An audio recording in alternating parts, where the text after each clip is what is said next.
मेरा नाम सुशीला है। जब मैं यह कहानी सुना रही हूँ तब मेरी आंखों में आंसू है, क्योंकि जो दर्द मैंने सहा वह किसी दुश्मन को भी न मिले। एक समय था जब मेरे दोनों बेटे मेरी दुनिया थे। उनके पिता के गुजर जाने के बाद मैंने अकेले ही उन्हें पालने का फैसला किया। मैंने लोगों के घरों में बर्तन मांजे, कपड़े सिले और कई रातें भूखे पेट गुजारी, लेकिन अपने बच्चों को कभी भूखा नहीं सोने दिया। मुझे विश्वास था कि एक दिन यही बच्चे मेरे बुढ़ापे का सहारा बनेंगे, लेकिन किस्मत ने मेरे लिए कुछ और ही लिखा था।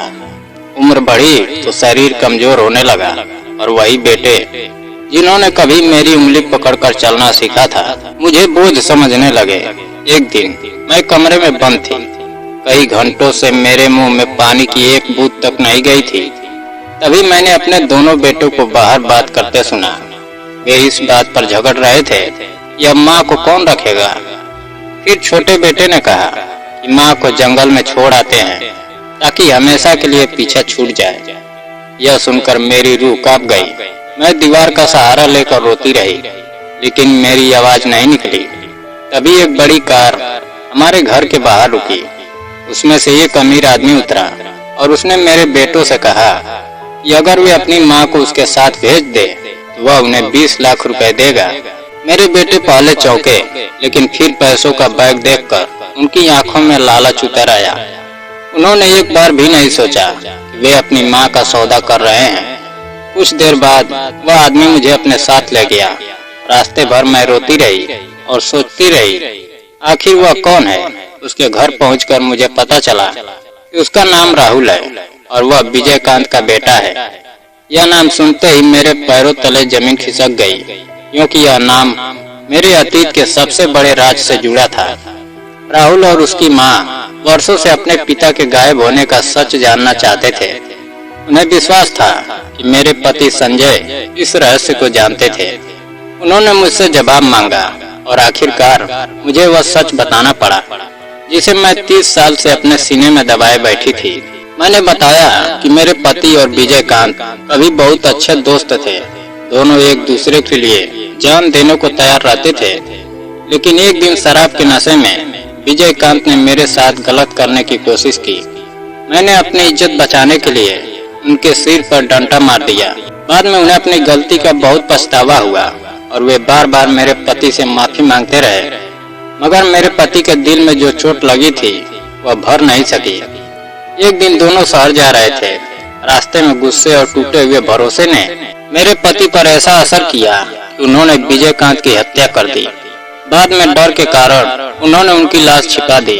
उसी रात उन्हें विजयकांत का एक खत मिला, जिसमें उसने अपनी गलती स्वीकार करते हुए सारी जमीन और संपत्ति मेरे पति के नाम कर दी थी और गांव छोड़कर हमेशा के लिए चले जाने का फैसला लिखा था। खत पढ़कर मेरे पति टूट गए। उन्हें एहसास हुआ कि उन्होंने गुस्से में एक ऐसा पाप कर दिया जिसे कभी सुधारा नहीं जा सकता। उस दिन के बाद वे कभी पहले जैसे नहीं रहे। उन्होंने सारी संपत्ति और पैसे बैंक के लॉकर में रखवा दिए और कहा कि सही समय आने पर यह सब विजयकांत के परिवार को लौटा देना। मैंने वर्षों तक उस अमानत को संभाल कर रखा। कई बार मेरे पास दवा खरीदने तक के पैसे नहीं थे, लेकिन मैंने उस धन को हाथ नहीं लगाया, क्योंकि वह किसी और की अमानत थी। राहुल मेरी बातें सुनकर रो पड़ा। वह बैंक गया और जब उसने अपने पिता का खत पढ़ा तो उसकी आंखों से आंसू बहने लगे। उसे मेरी हर बात पर विश्वास हो गया। वह मेरे पैरों में बैठ गया और बोला कि मैंने आपको गलत समझा। फिर उसने कहा कि आज से आप मेरी माँ हैं। उसके शब्द सुनकर मेरा दिल भर आया, क्योंकि जिस अपनापन की उम्मीद मुझे अपने बेटों से थी वह मुझे एक गैर से मिला। राहुल और उसकी माँ ने मुझे अपने घर में सम्मान दिया। वे मेरा इतना ख्याल रखते थे कि मुझे कभी महसूस नहीं होने दिया कि मैं पराई हूँ। लेकिन एक माँ का दिल आखिर माँ का ही होता है। मैं रातों को अपने बेटे को याद करके रोती थी। मुझे उनकी गलतियाँ याद थी, लेकिन उनका बचपन भी याद था। एक दिन मैंने राहुल से कहा कि मेरे बेटे को माफ कर दो।